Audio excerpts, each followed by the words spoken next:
Good evening, guys.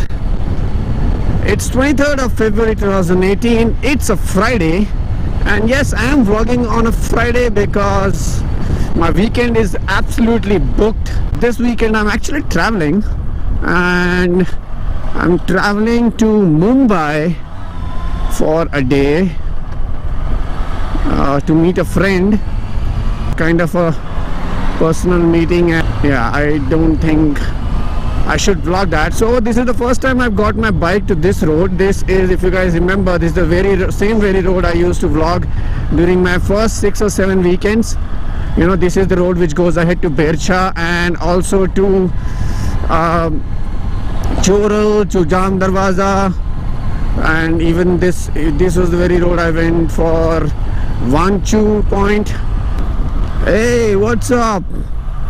What's up, both of you guys? Sorry if I disturb you. Okay, I'm going through a village here and people are not really used to these bikes out here, and I'm sure I'm gonna grab a lot of attention. I need to go off-road and find a quiet place somewhere.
So, few things that I want to talk about today.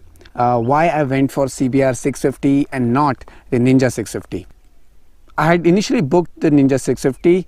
There are few reasons why I went for this one, and I had to cancel my Ninja 650 booking at the very last moment. The day I booked the Ninja 650, the next 2 days, I could not sleep well. I was very restless. And the reason was that since my childhood, you know, I always wanted a bike which sounds like the bikes I used to hear on that MotoGP racetrack.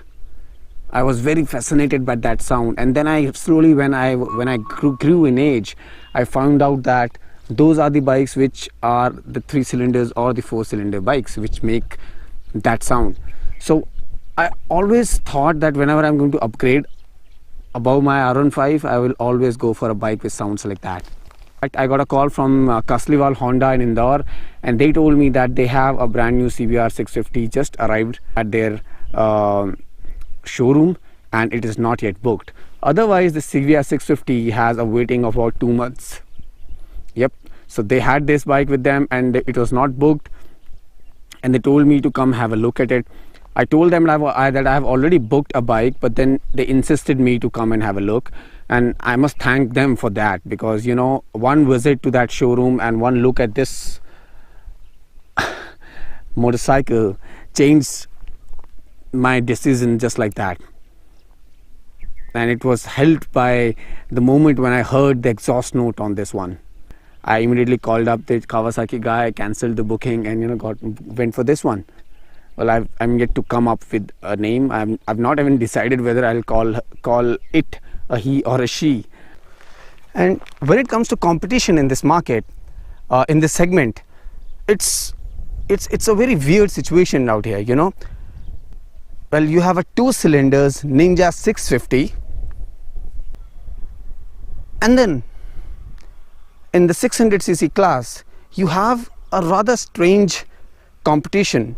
Well, I don't know if you can call it a competition, but you also have the 3 cylinders Triumph Daytona 675R or the 675. Situation is a very unusual one, you know, because all of these 3 bikes are like way different from each other, because all of them have a different engine configuration. The power figures, the torque figures, and most of the things are very different from each other. I never considered the Daytona 675 in my thoughts when I was planning to buy a motorcycle, because it's way too expensive. Okay, so first let's forget about the Daytona for a bit.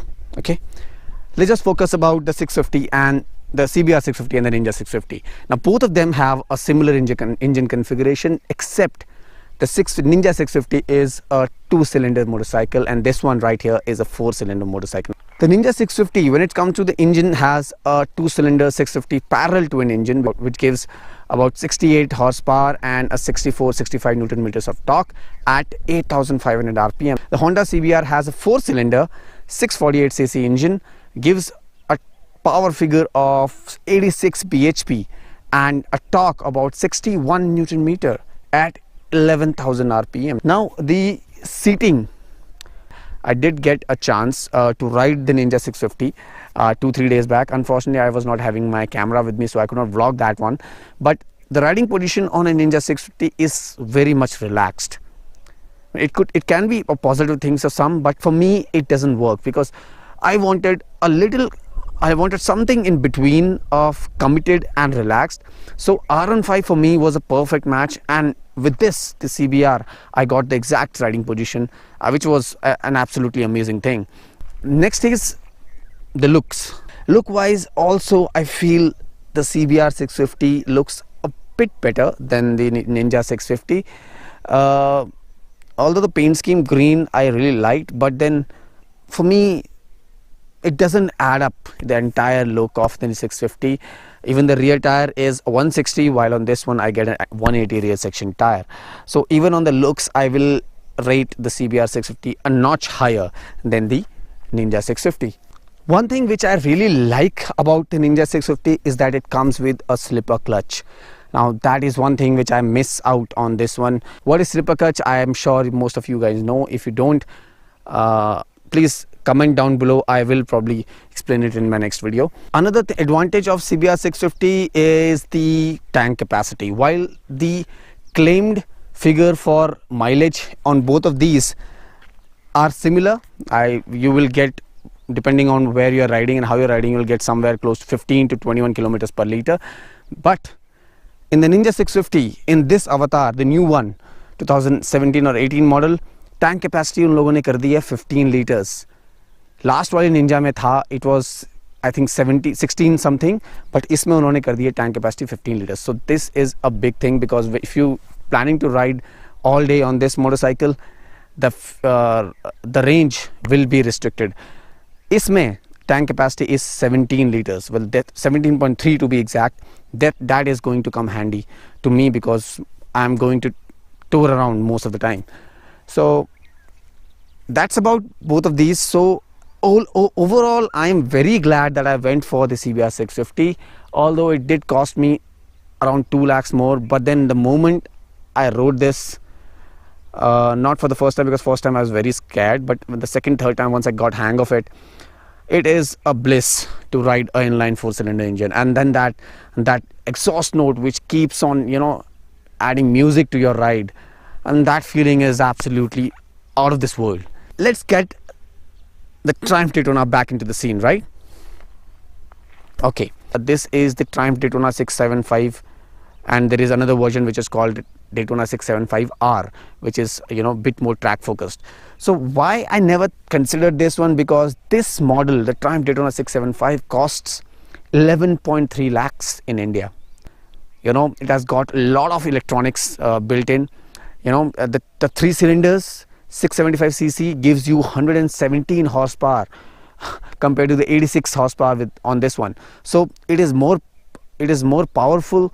The engine has been tuned to give out maximum power out of that engine, and it is more track focused. I don't quite remember the rules that they have, but on the 675 Daytona, the tax is more. So that's why ultimately when you buy it, this costs more than 11 lakh rupees. You have a 2-cylinder motorcycle, you have a 3-cylinder motorcycle, and you have a 4-cylinder motorcycle, but all three of them are completely different from each other. So it all depends on the kind of use that you're going to put all of these through.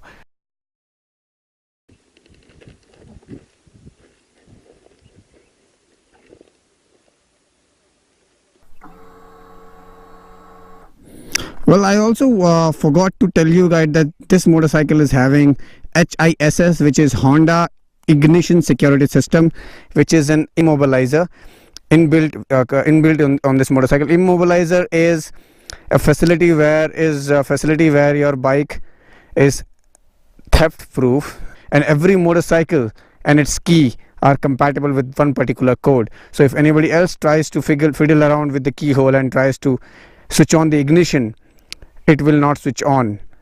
It will only switch on with this particular key. That is what is immobilizer.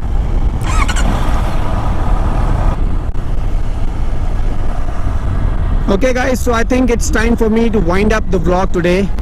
Do watch out for the vlogs coming up next week. I will see you next week. Till then, this is Deepak, the Two Wheels Wanderer, signing off. Ride safe.